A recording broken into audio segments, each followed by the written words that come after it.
Hello, family. Welcome to today's edition of Being the Help I Needed. My name is Theophilus Lamptey. Today is a special edition of our program.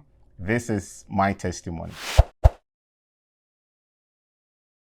After I got into marriage and then I had that encounter with God, that was when God started to explain to me what marriage actually is supposed to be. And I realized that the reasons I had before getting into marriage were all flawed. There was not one reason I had which was biblical. Everything I was following was pure tradition. It was purely the standards of the world. And I was definitely heading for a collision.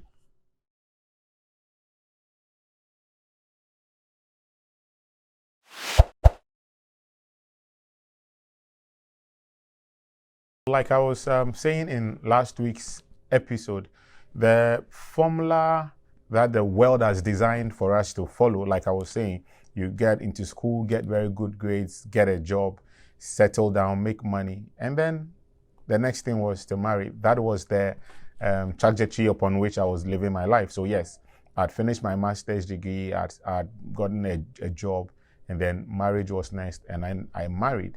When I married, I think the first few months of marriage, like I said, I had that traditional mindset. I did not have any biblical reasons for marriage. So, young man married to a young lady, we're just living our life, just having fun here and there. But, you know, that thing about not being very serious with Christ has still followed me into marriage.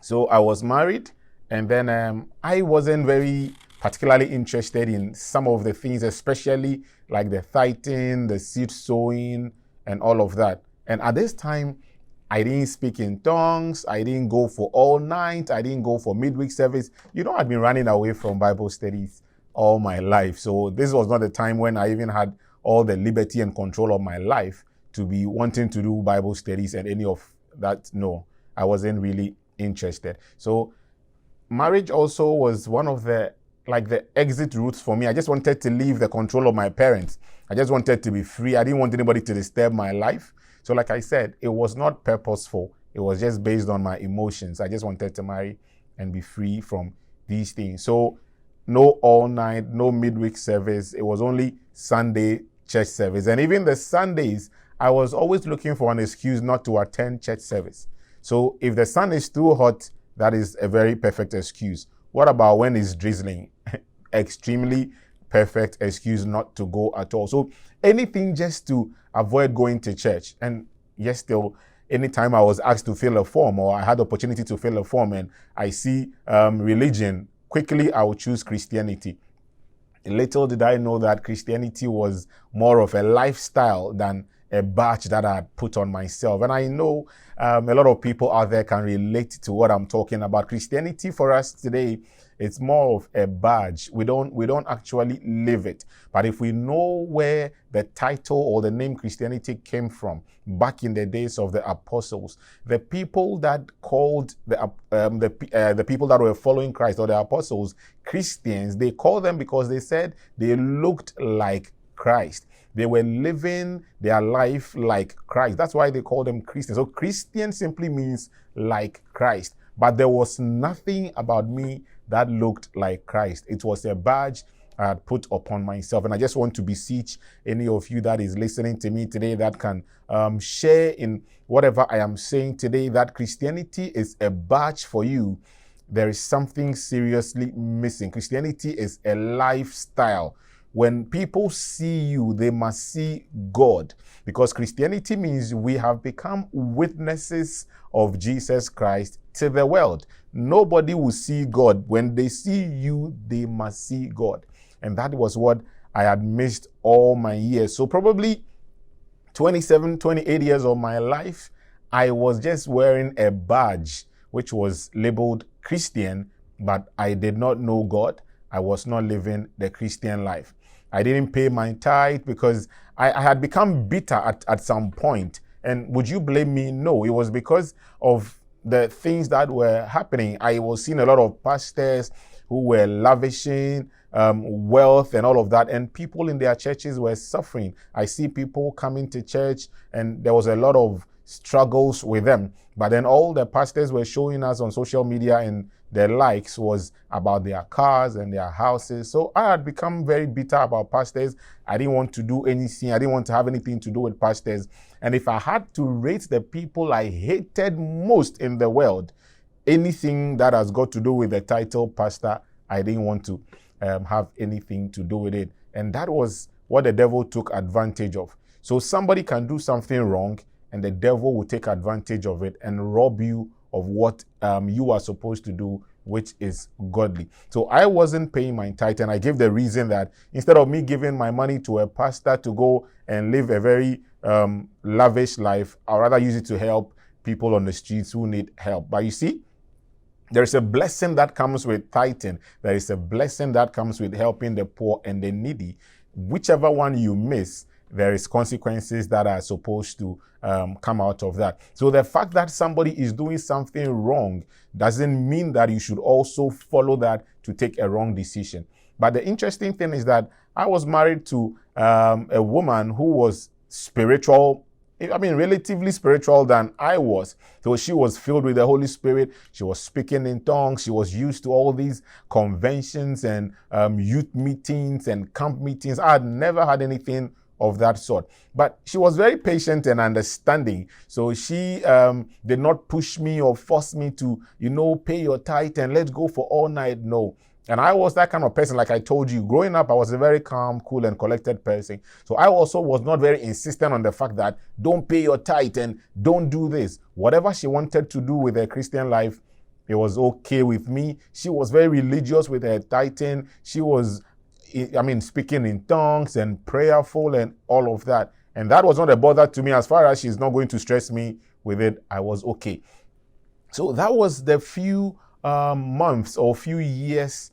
Not years, I'll say few months, because the encounter actually happened less than a year into marriage. So I'll say yes, the few months that I was married, this was the kind of lifestyle that I was living in there. So my wife was doing everything spiritual. I was just doing everything carnal, and I just left her to serve her God in peace.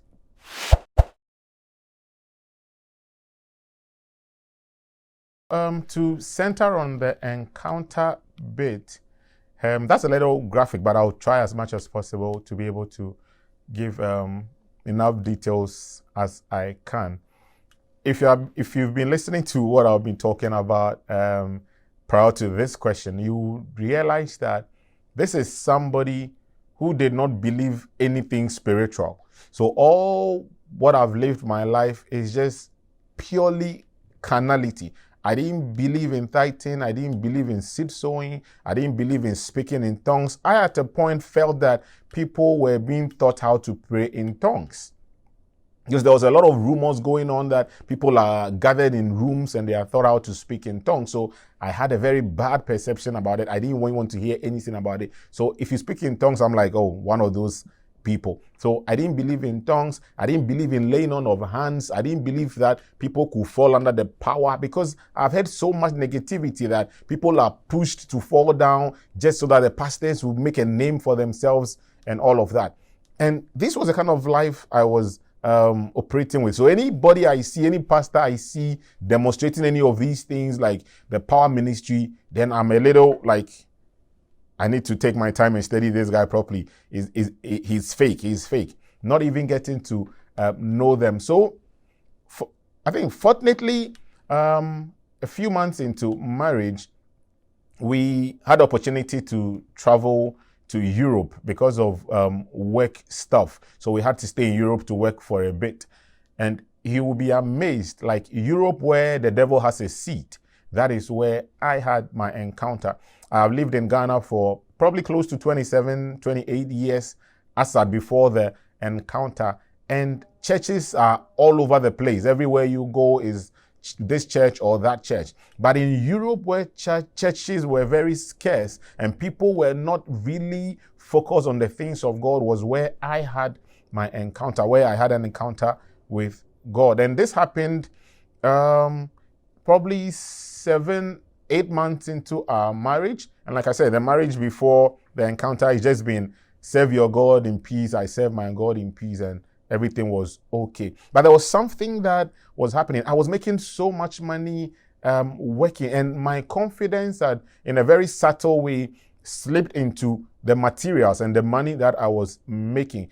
I'm not that kind of person who is disrespectful, but I realized that because I was making so much money that early years of my life, I had started picking up some kind of attitude where I could afford whatever I wanted to afford. So I just walk into the shop and buy anything I wanted to buy. So I felt like money was all of it. And I grew up in a background where we were made to believe the kind of setup, the compound house setup that I grew up in. We were made to feel like if you don't have materials, you are not respected. So it was at the back of my mind growing up that I need to make the grades, I need to get a good job and make money, buy cars and build houses. And that's how I'm going to be respected. Because taking a flashback into my early days when I was growing up, the whole community was like only one person had a walled house.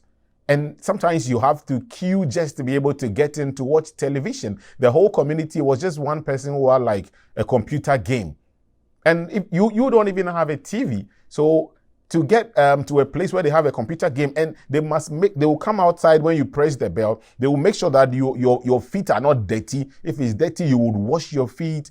And it was kind of humiliating because, I mean, just to be able to get into somebody's house, they would scrutinize you because they feel you are not kind of fit for that kind of environment. So unconsciously, I wanted to make money and be able to have all of these things. And the devil was smart enough. So, beloved, I just want to pass this across that sometimes not everything good happening to you is godly.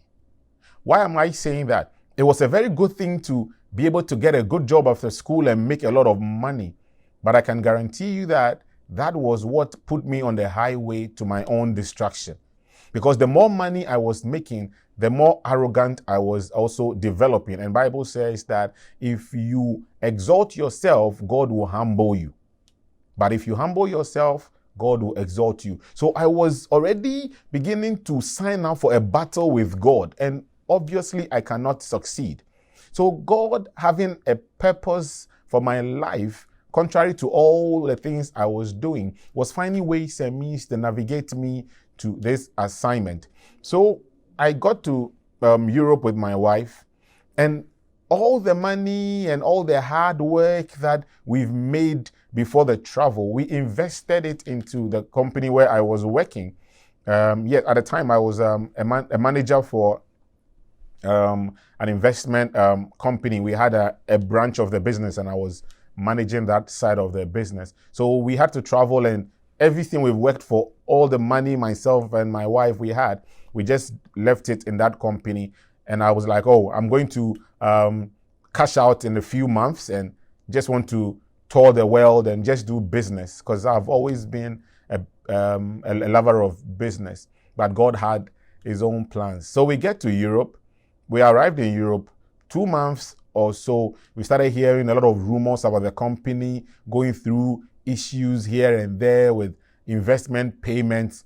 And boy, I was frustrated already because all my life was about my money. My confidence was in my money. I felt good about myself because of the money that we had acquired at that time. So just to hear that story about issues going on with the money, I couldn't help myself. And it's like day in, day out, the situation was deteriorating.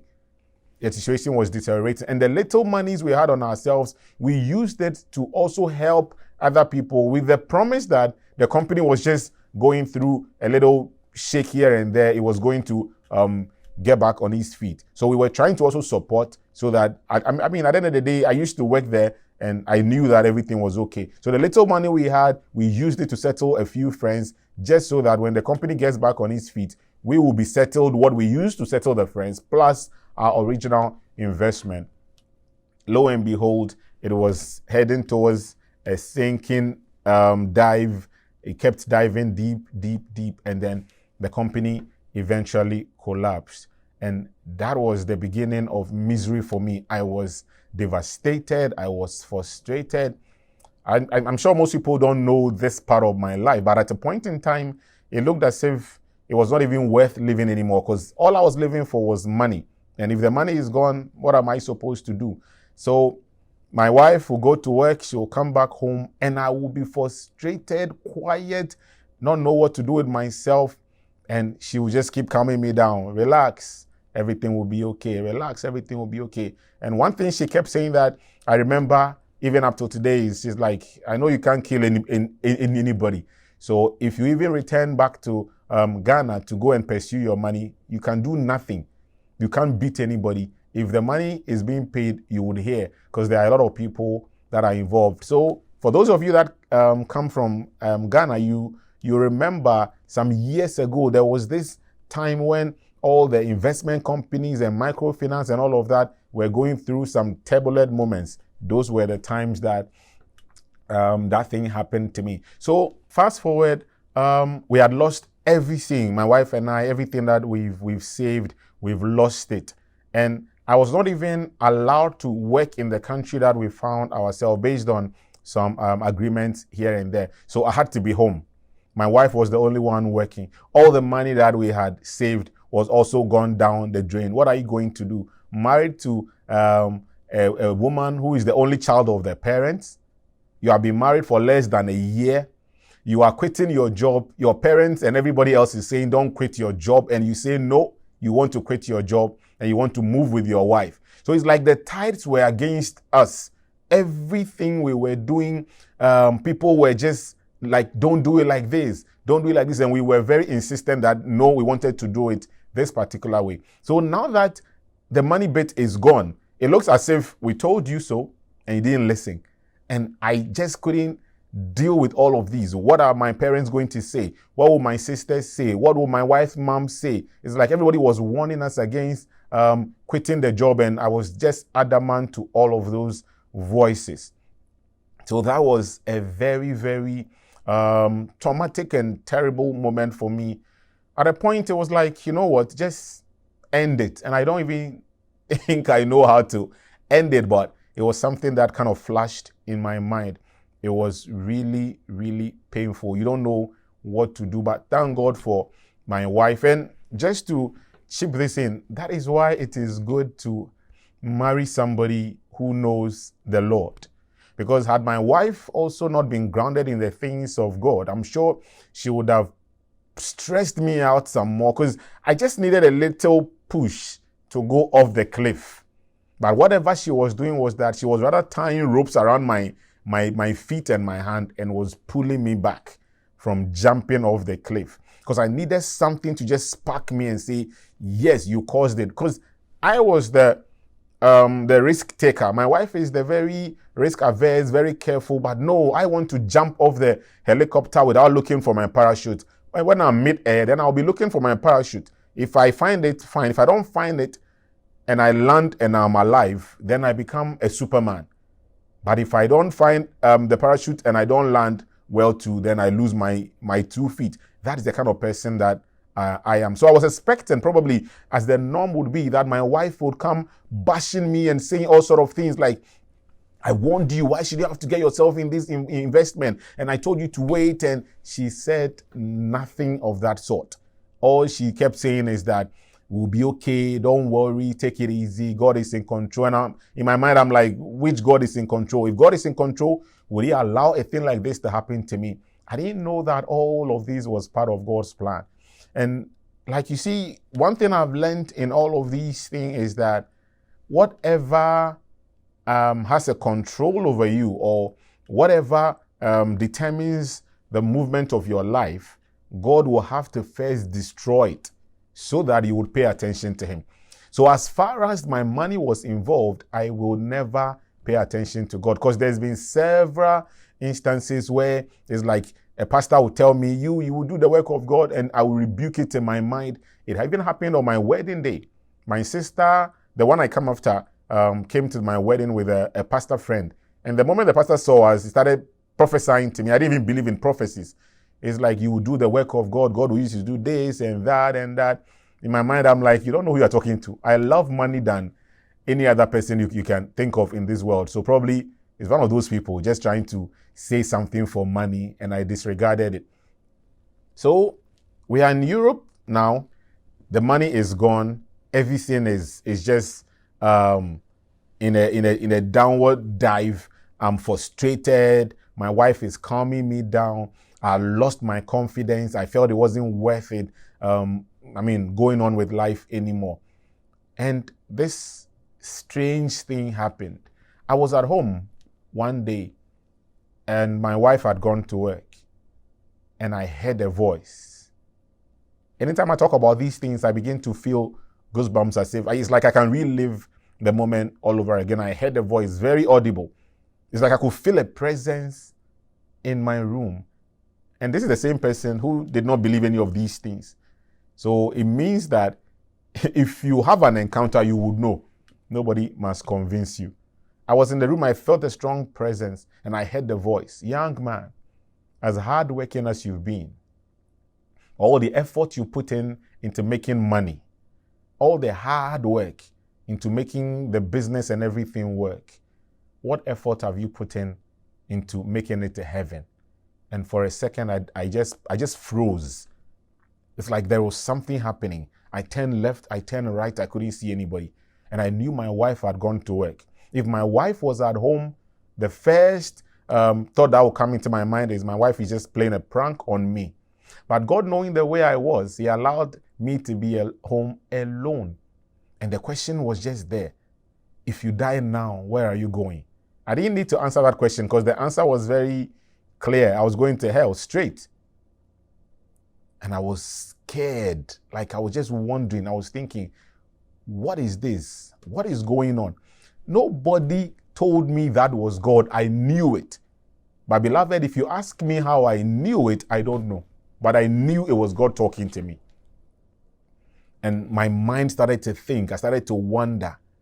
That was a Wednesday, I think. Yes, it was a Wednesday. I was so confused. I didn't know what to do. My wife came back in the evening, and I told her that, like, this is what happened. She didn't really say anything about it. I was really, really disturbed.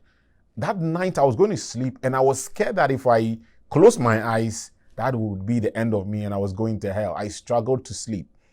Some way, somehow, I managed to sleep. Thursday, my wife had gone to work. In the afternoon, the thing happened again. Young man, as hardworking as you've been, all the money you've made, what effort have you put into making it to heaven? If you die now, where are you going? I looked around, there is nobody. What is happening to me? I knew it was God. Because mind you, I was raised in a Christian home.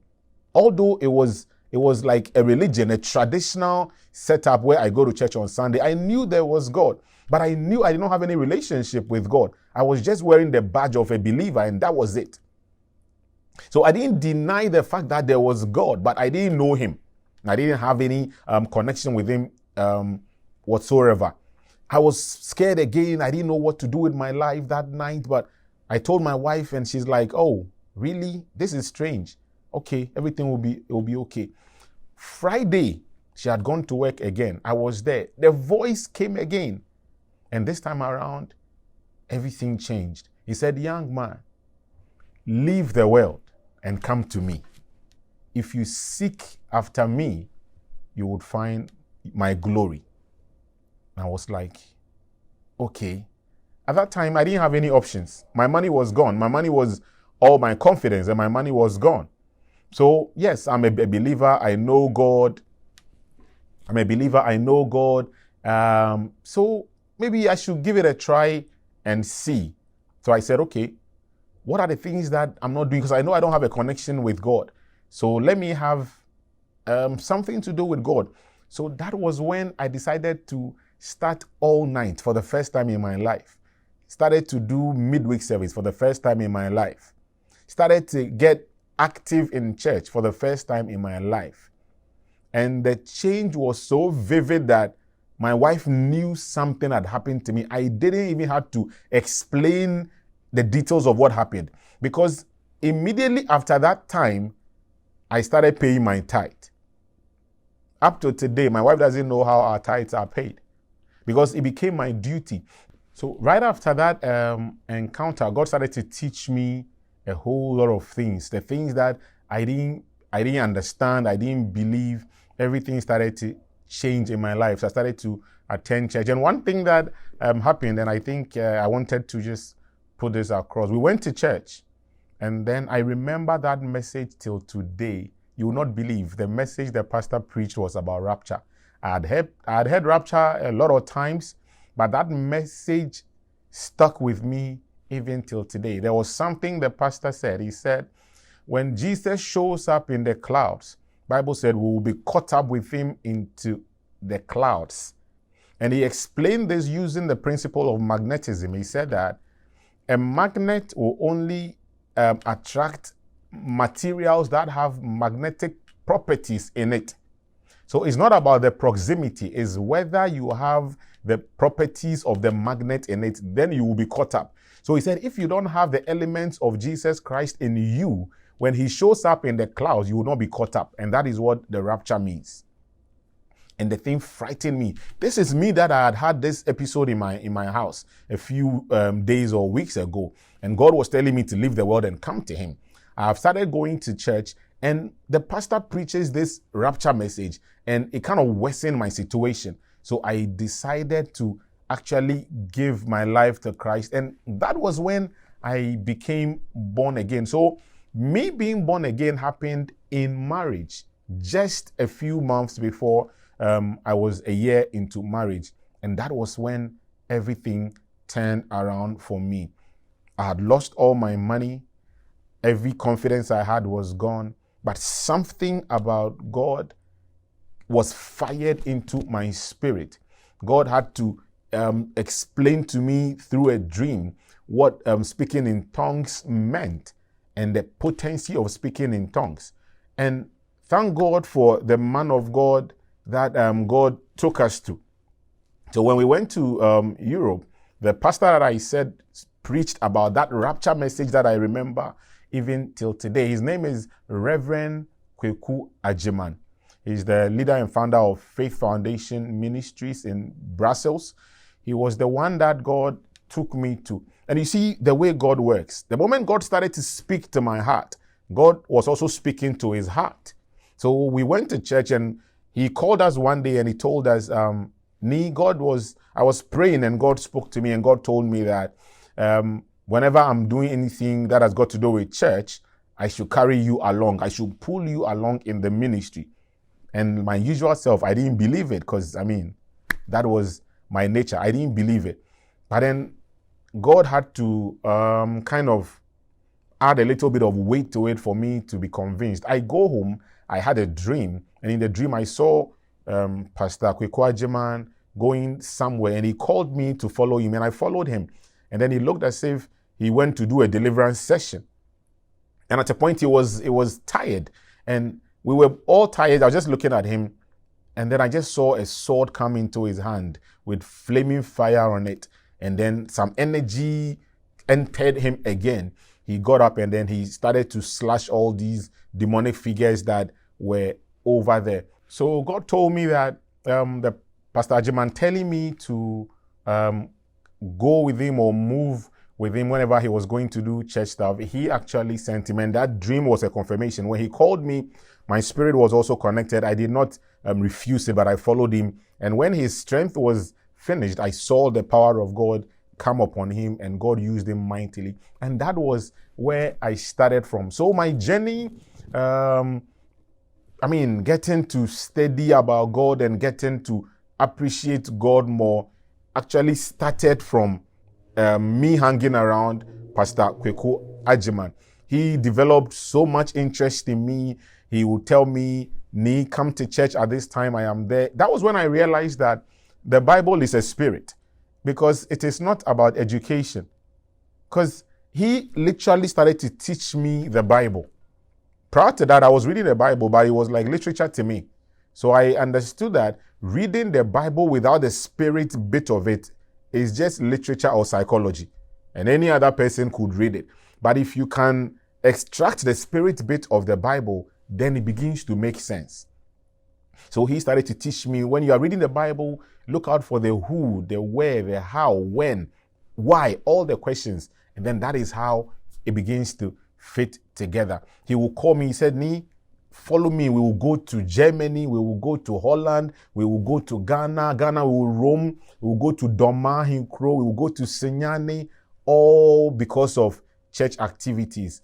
And everything that I know today, by God's grace, I experienced it physically because I was walking with this man of God, Pastor Kweku Ajman. Papa, wherever you are, we want to celebrate you today. We want to just tell you that we love you. We pray that that impact that God used you to put in our lives, may God grant us grace that wherever you are, may you benefit from whatever you sowed in our life and the many more lives that you are touching. This is a man of God that God used to change my perception about men of God. Like I was telling you in the last video, I had a very negative mindset about men of God. They were opportunistic people. They would just capitalize on vulnerable people. But this man of God lived more than he preached on the altar. So because I was very privileged to walk with him, I see his life, and sometimes I'm wondering, is he also a man of God? Because he was more than a man of God to me. He was a pastor to me. He was a father to me. He was genuinely concerned about me and my household. He literally took my wife and I as his son and his daughter. And today, we are still his son and his daughter. He calls us every now and then. He will speak to us. He exposed everything that has got to do with God. He will study the word with me. I was fortunate to be close to his family. I learned how to appreciate the family life from him. When I see the way he lives with his wife, when I see the way he plays around with his children, when I see the way everybody is able to assess him, especially when we come to church, I realize that no, not all the men of God are doing this thing the way I used to see it. There are genuine men of God who are serving God very, very well. So for me, I was very fortunate. The one that raised me, the one that God took me to, for him to guide and shape me, was one of, I don't know which, he's just one of. His kind are rare. These are gems that you don't see. But he played the most part of my Christian journey. Everything I know. He will call me when he's going to pray for somebody. He will say, Nee, come in. This is the way it is done. Pray when you are praying. Don't be afraid. He will call me. Wake up at midnight. Pray. Don't be afraid. Pray for your wife. Pray for this. Pray for that. He told me to be strong. He told me that the tool of the enemy is fear. When the devil can smell fear with you, he would automatically take advantage of that. He told me to be confident and be able to stand firm for God. So it wasn't just an encounter. It was because God prepared a man to help me to go through that encounter. So my story is similar to that of Paul, who had an encounter on his way to Damascus. Because when he had the encounter on the way to Damascus, he said, Lord, what would you have me do for you? He said, go into the city. There is a man there called Ananias. He will tell you what to do. That was my kind of a story. Somebody is asking, if you meet the Lord, he should tell you what to do. But you see, in this life of Christianity, no man is an island. So God will make you learn and honor men that he has put his grace in them. And that is how we grow. Because if God wanted to deal with Paul alone, he would have anointed him and then he would go and do the work for himself. But you must honor those that are ahead of you and God is using. Because if you cannot honor or respect another man, why do you deceive yourself that you are honoring God? Bible said that people will say, but where did we see you that we didn't feed you? And where is it that you are saying that we didn't clothe you? He said, as you did not do it for your neighbor, you did not do it for me. So the relationship you have with one another is a reflection of the way you are actually relating to God. So that was what happened. So I had an encounter in my home. Everything turned around, and the man of God strategically positioned around me, and he led me through. He was the one who baptized me by immersion, because I had never been baptized by immersion before. But after the encounter, I had to go through all the Bible studies and everything. I realized that no, I needed to go through the immersion bit, and I was following him every now and then. After that, everything about my life changed. I started dreaming. I started seeing visions. When I'm starting to pray for people, things started to happen. All the things I did not believe, I started to experience it for myself. And because God knew that I doubted a lot, He demonstrated those things to me, like practically, like personally, so that it would build a lot of trust in me. The first person that I actually prayed for who fell under the power was my wife. Because I know my wife will not fake it. I'm not sure who will fake it. So God had to kind of orchestrate in such a way that it will make me believe that it is not fake. So we were both praying in church, like it was a general church service. We were all praying. She was kneeling down, eyes closed, praying somewhere. And then at the point, I realized that she was deeply into the mode of prayer. And I heard a voice tell me, put your hand on her head. So I put my hand on her head, and then she fell. She fell, but I was shocked because I didn't know what to expect. I didn't even believe those things. So later when she woke up and I told her, like I put my hand, she's like, well, like, oh, it was you. I'm like, so if she probably had her eyes open and she saw me, probably she would have like, oh, this guy.